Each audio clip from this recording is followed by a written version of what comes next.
Pour commencer, il nous convient de définir ce que al-bay'a, le pacte d'allégeance ou le serment d'allégeance, comme on peut traduire communément en français. Les paroles des gens de science se réunissent et se rejoignent sur le fait que al-bay'a, c'est une promesse que fait le musulman à celui à qui il fait serment d'allégeance. C'est donc une promesse que fait le musulman à celui à qui il fait serment d'allégeance d'obéir et d'écouter ses ordres et d'obéir à ces derniers dans ce qui le réjouit comme ce qui lui déplaît, comme cela dans la facilité comme dans la difficulté. C'est une promesse aussi qu'il lui fait de ne pas se révolter contre lui et de mettre entre ses mains ses affaires comme les affaires du reste des musulmans. Ceci pour traduire approximativement la parole des gens de science à propos de cela. Et le bay'a, vous trouverez le serment d'allégeance ou le pacte d'allégeance, la définition de ce dernier dans la plupart des livres de fiqh, c'est-à-dire de jurisprudence, comme cela dans certains livres qui traitent de l'aqida, du dogme, mais sa place, ou la place de sa définition, est bien souvent dans les livres de fiqh. Comme cela, vous trouverez que l'imam Shawkani, rahimahullah ta'ala, dans son livre As-Sayl al-Jarrar, qui est un livre de fiqh, explique al-bay'a, donc ce serment ou ce pacte d'allégeance, comme nous l'avons défini précédemment, et il rajoute que la manière de faire ce serment d'allégeance ou ce pacte est que le groupe de ce qu'on appelle en arabe ahlu al-halli wal-aqd. Ahlu al-halli wal-aqd. Donc certaines personnes se trompent et disent ahlu al-hilli. C'est ahlu al-halli wal-aqd. Ce groupe de ahl al-hall wal-aqd, qu'est-ce qu'il veut dire? Pour résumer, ce sont les dirigeants des musulmans, c'est-à-dire ceux qui détiennent le commandement parmi eux, ceux qui détiennent la force et ceux qui détiennent aussi la science. C'est-à-dire, bien souvent, les savants expliquent cette expression ahlul halli wal aqd par al-ulama wal umara, ou al-ulama, les savants, et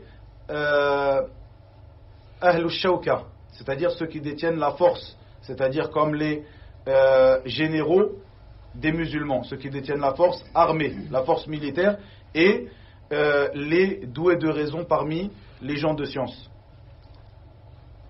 Ce sont ahlu al-halli wal-aqd. Comme cela, l'imam Shawkani nous dit que c'est le fait que ce groupe-là se réunisse et donne et prête serment d'allégeance à ce gouverneur des musulmans. Et il dit que ce qui est estimé et ce qui est accepté dans notre législation, c'est que al-bay'a, donc le serment d'allégeance, vient de ce groupe de personnes. Car c'est eux, les doués de raison parmi les musulmans, l'élite, comme on pourrait dire entre guillemets, des musulmans, ceux qui détiennent la science, la raison parmi les ulama, et ceux qui détiennent le pouvoir, c'est-à-dire la force physique et armée des musulmans, c'est-à-dire comme les généraux des armées, etc. Et ceci est une chose très importante que souligne ici l'imam Shawkani, comme cela beaucoup de savants l'ont souligné, le fait que, quand je dis qu'ils l'ont souligné lorsqu'ils définissent cela, car c'est une unanimité parmi les savants que le serment d'allégeance, le pacte d'allégeance vient de ces personnes-là, ahlul halli wal aqd, et il ne vient pas de tout à chacun des musulmans, c'est-à-dire qu'il ne t'est pas demandé à toi, qui est un musulman lambda, comme on dit, de partir et d'aller voir le gouverneur et de lui donner ton serment d'allégeance, de lui prêter allégeance.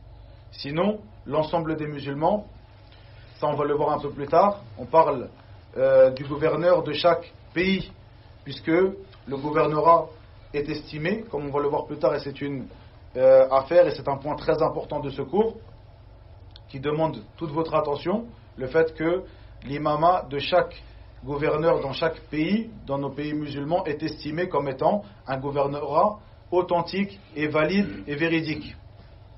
Eh bien, dans chaque pays, il n'est pas demandé aux musulmans lambda, aux citoyens lambda, d'aller voir le gouverneur et de lui prêter serment d'allégeance. Le serment qui est fait par ces gens, les doués de raison, les doués du savoir et de la force physique, suffit pour que ce serment d'allégeance soit valide et pour valider l'imama de ce gouverneur.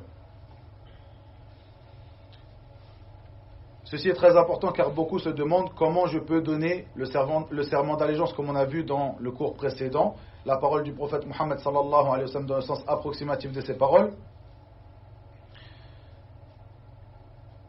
Celui qui meurt n'ayant pas, dans le sens approximatif de ses paroles bien sûr, autour de son cou un pacte d'allégeance à un gouverneur musulman, meurt selon une mort de l'époque anté-islamique. Donc beaucoup se demandent, et c'est une question qui revient beaucoup lorsque tu parcours les fatawas des gens de science, comment je peux, moi, encore une fois, étant un musulman du commun des musulmans, aller donner mon allégeance au gouverneur. Eh bien, les savants répondent, ils sont unanimes sur cela, qu'il ne te convient pas à toi de le faire, mais plutôt à l'élite des musulmans, ahlu al-halli wal-aqd.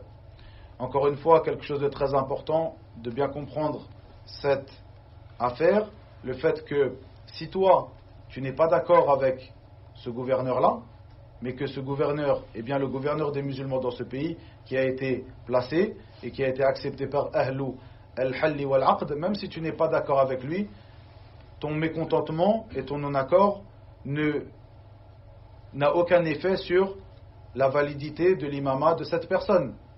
Ta parole n'est pas prise en compte à ce moment-là.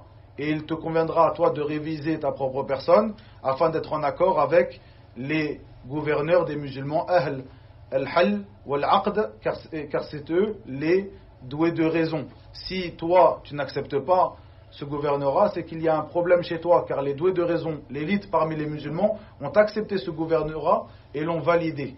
Donc à partir de là, il te convient à toi, musulman lambda, musulman, parmi le commun des musulmans, de réviser ta propre personne. Pourquoi tu n'acceptes pas le gouvernorat de cette personne? Et si tu ne l'acceptes pas, tu rentreras bien sûr dans ce hadith que nous avons traduit approximativement, le fait que si tu ne l'acceptes pas, tu n'as pas de serment d'allégeance autour de ton cou, c'est-à-dire que toi tu renies ce serment d'allégeance qui a été fait par ahl al-halli wal-aqd, et donc tu mourras, si tu meurs sur cela, si tu ne reviens pas sur ta position, selon une mort anté-islamique.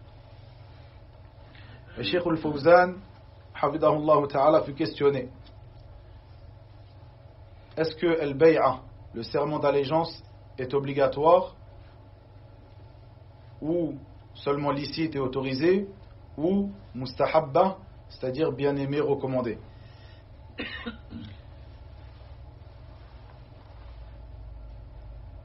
Sa réponse était, hafidahullah ta'ala, que al-bay'a, le serment d'allégeance, le pacte d'allégeance qui est dû au gouverneur, est obligatoire pour celui qui détient, ou envers celui qui détient le commandement parmi les musulmans. Elle est obligatoire et elle lui confère l'obéissance de l'ensemble des musulmans qui sont sous sa direction et sous son commandement.